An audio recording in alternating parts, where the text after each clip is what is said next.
Hello, and today I'd like to talk about this little creature I made years ago, which is my attempt to make a reproduction of a Viking ironing board.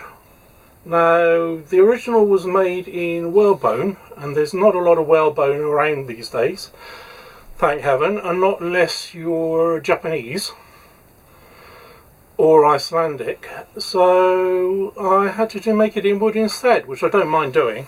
I mean, I think wood, if it's a choice between saving the whales and making an object in wood, then it's far better to make it in wood. But as you can see, it has the Viking anthropomorphic art, or zoomorphic art. Sorry, you can see the little beasties, the little beasties there, and then down there, there's the abstract designs, which people in the early Middle Ages also liked,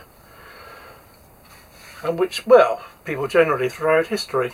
Now, you don't often think, oh, the Vikings doing their ironing, but like everyone else, they did. I mean, their linen and their wool had to be kept clean and pressed, after all, and indeed the Vikings were notorious for their cleanliness, because there's a piece by an outraged Anglo-Saxon writer who says, who's going on about how the Vikings come over here, take weekly baths, and so pick up our women. So, a bit of xenophobia even then.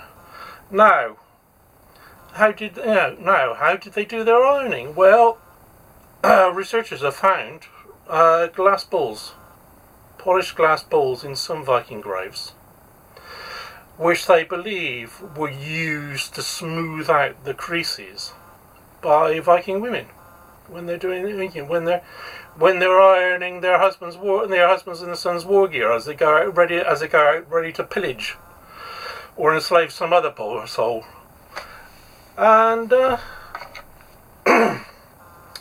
the original, I think, was found either in Orkney or Shetland, which was, again, is part of British Isles colonised by the Vikings, and whose inhabitants spoke a Norse language called Norn, up until about the 18th century, and there's still a lot of Norse loanwords in the Shetland and Orkney dialects.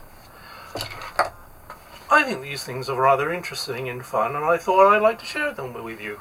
Thank you.